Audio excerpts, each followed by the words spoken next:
Tuhan Yesus mengulurkan tangannya, itu lalu saya jabat tangannya, itu kawan-kawan, itu benar-benar gak pernah saya rasakan sebelumnya. Itu rasa entah damai sejahtera, suka duka, nyaman, sedih, itu gak pernah saya rasain tuh sebelumnya. Langsung kesentuh di dalam hati saya tuh. Saya berlatar belakang seorang muslim, papa saya itu seorang ustadz, bahkan bisa dibilang pemuka agama. Ini mengajak saya untuk berdoa, karena tidak patut menghakimi Tuhan siapa yang benar dan Tuhan siapa yang salah. Jadi kami berdoa saat itu kayak gini doanya, Tuhan, jika Tuhan siapa yang benar, dia yang akan datang, entah itu saya yang akan dijamah oleh Tuhan Yesus, atau dia yang akan diberi daya sama Tuhan saya saat itu. Ini sebuah kesaksian yang sangat luar biasa, yang akan menjadi berkat bagi kita semua. Kita sambut narasumber kita, Mbak Ikma. Selamat malam, Mbak Ikma. Malam, Bapak. Apa kabar? Puji Tuhan, baik, Bapak. Haleluya ya. Orang kalau sudah berjumpa dengan Tuhan, sudah dijamah Roh Kudus, dari pancaran wajahnya saja terlihat berbeda. Karena apa? Karena Tuhan di dalam Tuhan Yesus Kristus, Tuhan yang real, yang nyata, ya, yang mengubahkan, yang memang benar-benar hidup di dalam manusia. Inilah satu bukti yang luar biasa, dan Mbak Ikma pada malam hari ini akan menceritakan kepada kita semua bagaimana dahsyatnya Tuhan Yesus yang seringkali ditantang sama beliau. Beliau sebelum percaya Tuhan Yesus ingin pembuktian dulu. Nah, ini orang yang cerdas. Makanya murtadin itu orang cerdas, ya. Beda dengan mualaf. Murtadin itu orang cerdas karena apa? Mereka minta bukti dulu. Tidak asal percaya, buktikan dulu. Kalau Tuhan Yesus itu Tuhan, tunjukkan kuasamu. Dan apa yang terjadi? Pada saat Mbak Ikma berulang-ulang minta bukti, nah Tuhan Yesus tunjukkan dia adalah Tuhan yang terbukti, ya. Bukan huruf-huruf yang dimasukkan ke dalam buku. Kalau cuma huruf-huruf yang dimasukkan ke dalam buku itu dongeng. Ya, itu cuma cerita yang dikarang-karang saja itu. Nah, kita dengar ya, kita akan dengarkan bagaimana luar biasanya Mbak Ikma setelah beberapa kali menantang Tuhan Yesus dan akhirnya dia takluk dan dia menjadi begitu percaya bahwa satu-satunya Tuhan adalah Tuhan Yesus Kristus. Bahkan setelah dia percaya Tuhan Yesus Kristus, dia diusir dari keluarga. Tidak apa-apa, tidak memiliki apapun dari keluarga, tidak ada masalah, karena urusan surga itu bukan urusan papa mama, urusan surga bukan urusan keluarga, urusan surga bukan urusan kakak adik, urusan surga itu urusan iman, keyakinan kita kepada Dia. Nah, bagaimana kisah selengkapnya? Saya tentunya tidak perlu uraikan secara panjang karena narasumber kita sudah ada di tengah-tengah kita. Pada malam hari ini kita langsung serahkan kepada Mbak Ikma. Mbak Ikma bisa ceritakan dari latar belakang dulu, bagaimana dulu di Islam dengan papa seorang ustadz, dan bagaimana Anda dididik di dalam Islam, terus bagaimana Anda bisa bertemu dengan Tuhan. Oke, Mbak Ikma, waktu dan tempat saya serahkan kepada Anda. Silakan, Mbak Ikma.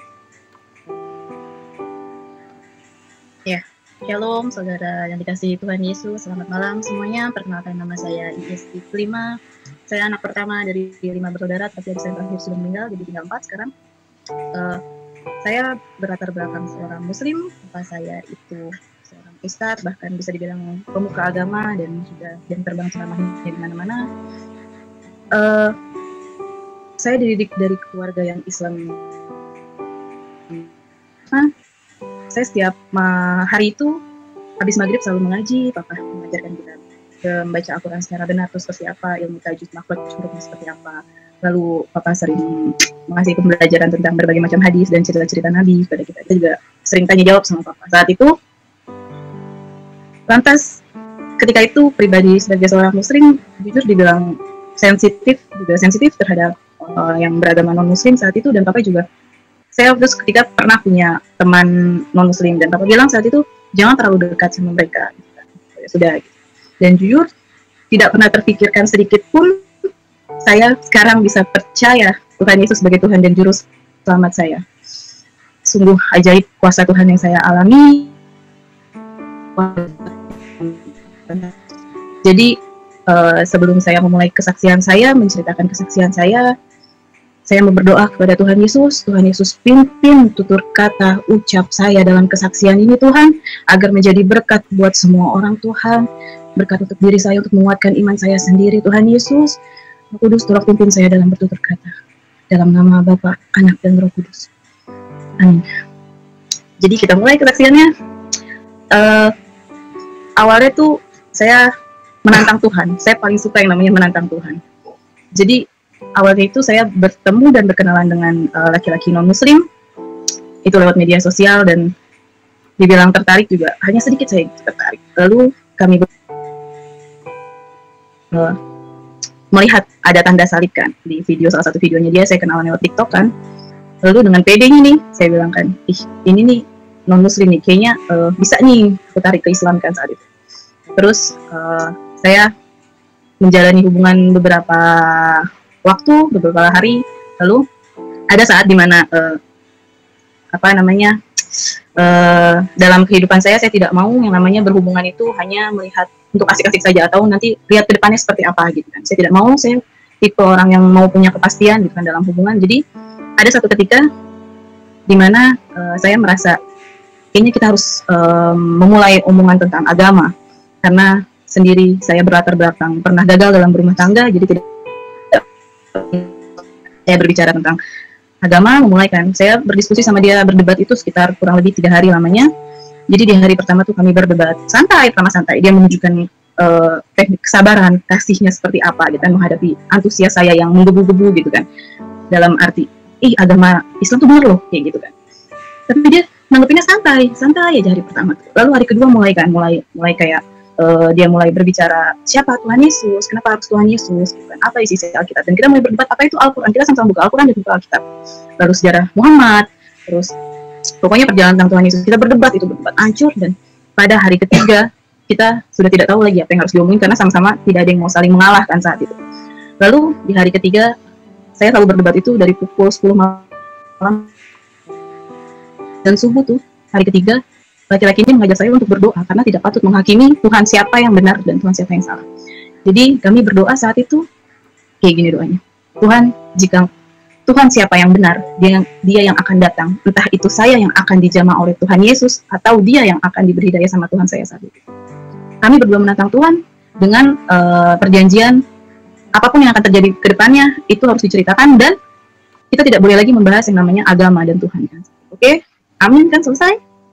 Lalu disinilah cerita kuasa Tuhan yang saya alami, bisa dibilang kurang masuk akal gitu kan, tidak masuk akal mimpi-mimpi yang saya alami. Jadi saya bermimpi itu 5 kali. Jadi mimpi yang pertama itu, dan mama saya itu sakit. Nah, di samping mama saya itu ada seorang anak kecil. Anak kecil ini sedang sekarat kan, karena papa saya ustadz itu. Lalu saya bilang, papa tolong doakan anak kecil ini gitu kan.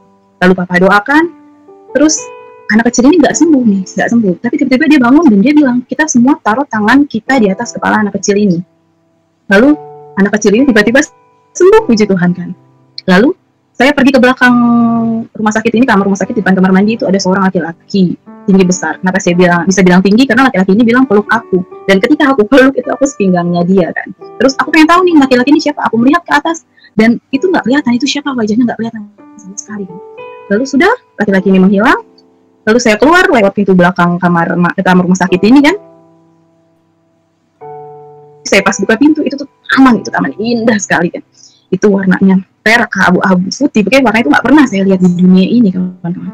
Lalu saya berjalan di taman itu menuju ke sebuah jembatan. Jembatan itu, di bawah jembatan itu ada sungai kecil. Nah di situ kan saya melihat di jembatannya, ini indah banget taman, saya pengen foto kan saat itu. Terus saya bilang, saya kaget, saya nggak bawa HP kan. Terus kayak bergumam di diri sendiri, kenapa sih nggak bawa HP gitu kan. Sudah kan habis itu saya kaget dan saya bangun, sudah mimpi itu saya bilang, langsung besokannya saya cerita sama laki-laki ini, namanya Rin. Lalu saya cerita sama Rin, dan Rin bilang, sudah, itu mimpi biasa saja gitu kan. Mimpi biasa saja, nggak usah dipikirkan. Sudah beberapa hari kemudian, ini mimpi kedua saya, itu saya bermimpi karena posisinya saya itu datangin Rin ke kosannya, ke rumahnya. Jadi dia ngekos itu di samping masjid.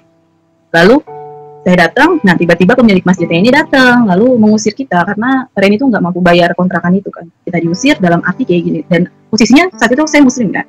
Dan saya bilang, kok pemilik masjid tega banget gitu ya, musir gitu kan, karena nggak mampu bayar gitu kan. Setahu saya Islam tuh penuh dengan kasih gitu kan.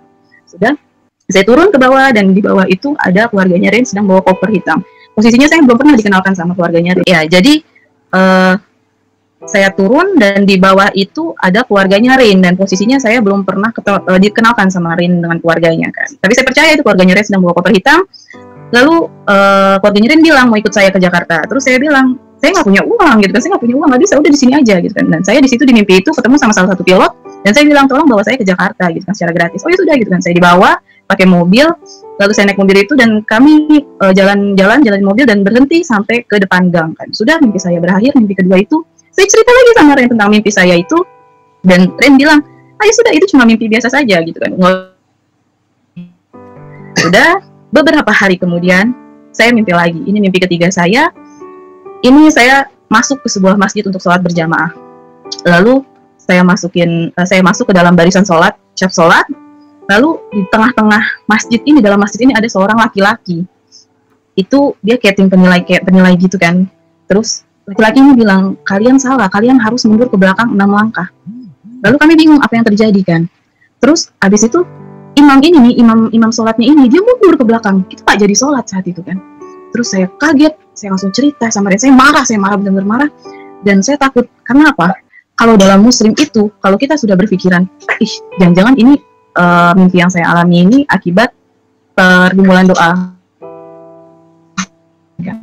Dan sempat berpikiran Tuhan Yesus, dan itu bisa disebut dengan murtad dalam muslim. Saya takut, saya marah sama dia. Dan saya juga saat itu berpikir, yang saya tahu kita bermimpi gitu kan, itu tidak tahu kan, saya tidak tahu kenapa kita bisa bermimpi. Yang saya tahu itu kita bermimpi itu di saat memikirkan hal itu sebelum tidur, jadilah kita bermimpi. Dan karena saya sering berkomunikasi sama Rin, mungkin saya bermimpi tentang hal-hal seperti itu. Jadi saya menguji saat itu untuk dengan cara kita memutuskan komunikasi, saya memutuskan komunikasi sama Rin, bener nggak sih aku mimpi tuh, saya tuh mimpi karena Tuhan Yesus bener datang nih gitu kan, atau Tuhan Yesus benar udah kasih petunjuk ke saya gitu kan, atau cuma hanya mimpi biasa saja gitu. Dengan saya memutuskan komunikasi, apakah saya akan mimpi seperti ini lagi atau tidak gitu kan. Sudah dengan kesepakatan iya,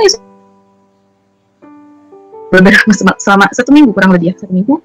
Lalu ini mimpi keempat, kawan-kawan, yang menjadikan saya percaya dengan Tuhan Yesus sebagai Tuhan dan Juru Selamat saya. Itu mimpi di mana saya diajak sama Rin itu ke dalam sebuah rumah. Rin bilang, perkenalkan, ini Tuhan Yesus, kata dia gitu kan. Lalu saya memandang sinis kan, kata saya, dalam hati apaan sih gitu kan. Terus yang namanya perkenalan, itu Tuhan Yesus mengulurkan tangannya, itu lalu saya jabat tangannya. Itu kawan-kawan, itu benar-benar gak pernah saya rasakan sebelumnya itu. Rasa entah damai sejahtera, suka, duka, nyaman, sedih, itu gak pernah saya rasain tuh sebelumnya. Langsung kesentuh di dalam hati saya tuh ketika saya jabat tangan Tuhan Yesus tuh. Lalu saya menangis, ngucur gitu aja kan, ngalir gitu aja. Dan posisinya itu saya kira saya menangis itu karena ini tuh Tuhannya Rin, dan kita tuh beda agama gitu istilahnya, kita tidak bisa menyatu gitu kan.